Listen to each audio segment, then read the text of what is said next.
मंच पर आसीन सभी लीडर्स को नमन करती हूँ, धन्यवाद करती हूँ। एक्चुअली ये वो लोग बैठे हैं मंच पर जिनसे मिलने के लिए अपॉइंटमेंट लेना पड़ता है, लेकिन ये लोग समाज की समस्या को देखते हुए आप लोगों के बीच स्वयं आए हैं। इसलिए आए हैं क्योंकि वो देख रहे हैं समाज में क्या चल रहा है। तो इन लीडर्स के लिए एक बार जोरदार तालियां।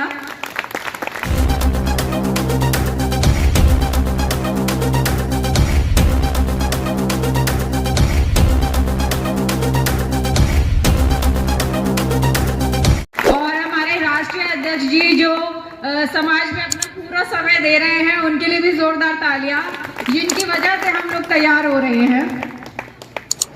तो क्योंकि विषय बहुत गंभीर है, उस पे जाने से पहले मैं एक तस्वीर आपको दिखाना चाहूंगी एक छोटे से गीत के माध्यम से। ये तस्वीर आपको थोड़ा सा फ्लैशबैक में ले जाएगी। तो सिर्फ सोच के देखिए कि अगर बाबा साहब ना होते, अगर उनका लिखा संविधान ही ना होता तो क्या होता।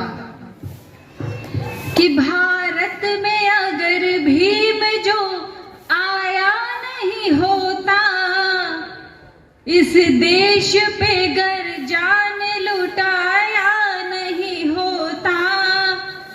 भारत में अगर भीम जो आया नहीं होता, इस देश पे गर जान लुटाया नहीं होता। जो दिख रही है देश की तस्वीर क्या होती, संविधान भीम ने जो बनाया नहीं होता। एक इमेजिन करके देखिए कि झूठन से भूख पेट की तब पड़ती मिटानी, पशुओं के भी तालाब से मिलता नहीं पानी। मकान के स्थान पर तब झोपड़ी होती, और सूट की जगह पे होती धोती पुरानी। सिर्फ इमेजिन ही करते जाइए कि अगर ये बाबा साहब का लिखा संविधान ना होता तो तस्वीर क्या होती। कि रानी के पेट से ही राजा आज भी होता, तब तख्त भी होता, उन्हीं का ताज भी होता। मोहताज बन के जी रहे होते हम आज भी, गर भीम ने उनका किया इलाज ना होता।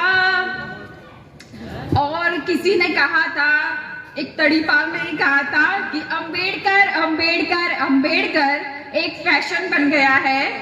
तो ये दो लाइनें उसके लिए है कि हम भीम की औलाद हैं, सम्मान के लिए हम जान भी दे जाएंगे संविधान के लिए।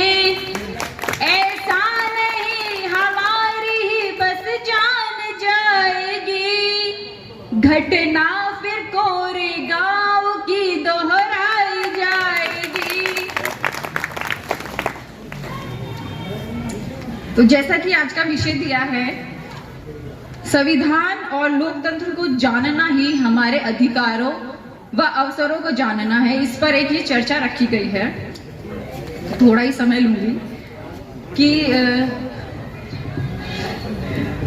आजादी का आंदोलन, ये जो आजादी का आंदोलन है, देश की आजादी के आंदोलन का जो हम श्रेय देते हैं वो हम महात्मा गांधी जी को देते हैं, लेकिन उस आजादी को जन जन तक पहुंचाने का श्रेय, उस आजादी को SC ST OBC तक पहुंचाने का श्रेय, उस आजादी को महिलाओं तक पहुंचाने का श्रेय हम बाबा साहब अंबेडकर को देंगे।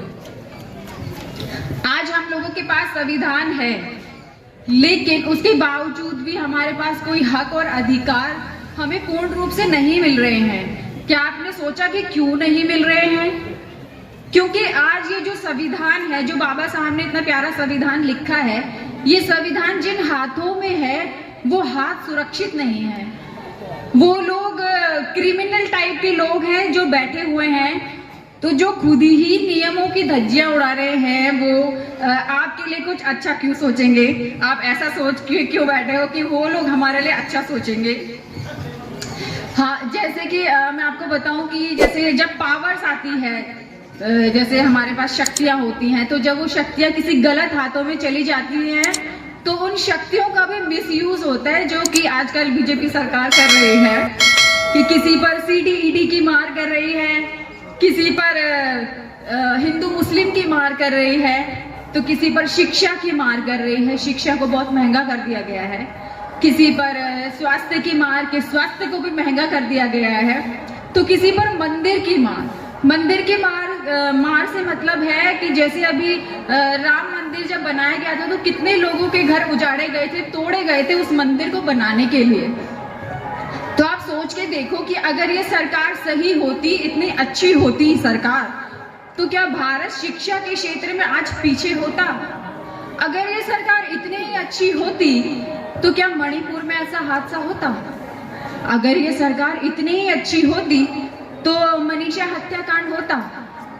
अगर ये सरकार इतनी ही अच्छी होती, जैसा कि आजकल प्रचार में बता रहे हैं बीजेपी बहुत अच्छी है, तो ऐसा अगर ये सरकार अगर इतनी अच्छी होती तो क्या पहलवान बेटियों का अपमान होता?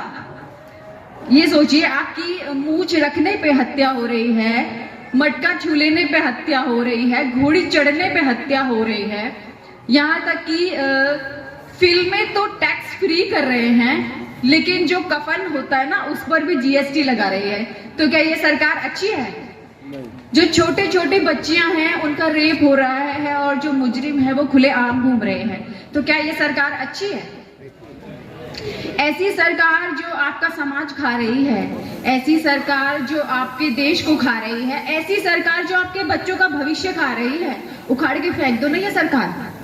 ये पावर तो आपको दी है, बाबा साहब ने दी है वोट का अधिकार देकर, तो उखाड़ के फेंक दो, दिखा दो अपने वोट की ताकत। ये लोग हमें बता रहे हैं कि आपको जो कुछ भी मिला है, जो भी कुछ आपको मिला है वो आपको पूजा पाठ भक्ति भाव से मिला है, लेकिन आपको तो यही समझाया जा रहा है कि पूजा पाठ कीजिए, अंधभक्ति कीजिए, ये सब कुछ आपको भगवान की कृपा से मिला है, लेकिन ऐसा तो नहीं है। हमें जो कुछ भी मिला है भारतीय संविधान से मिला है, क्योंकि जैसे जैसे हमारे लोग शिक्षित हो रहे हैं, समझ रहे हैं, जान रहे हैं, ऐसे हमारे दिग्गज जो लोग बैठे हैं वो हमें समझा रहे हैं, हमारे लीडर्स, और हम लोग मिलके गली गली मोहल्ले मोहल्ले जाके लोगों को ये बता रहे हैं कि भाई आपको जो भी कुछ मिला है वो भारतीय संविधान से मिला है, और आगे भी आपको जो कुछ मिलेगा वो भारतीय संविधान से ही मिलेगा। तो इसको सुरक्षित रखना आपका और हमारा दायित्व बनता है, क्योंकि इसका लाभ भी हम सभी ने मिलकर लिया है। तो मैं, क्योंकि समय बहुत थोड़ा है, तो अपनी बात यहीं पर समाप्त करती हूँ। जय भीम, जय भारत, जय हिंद।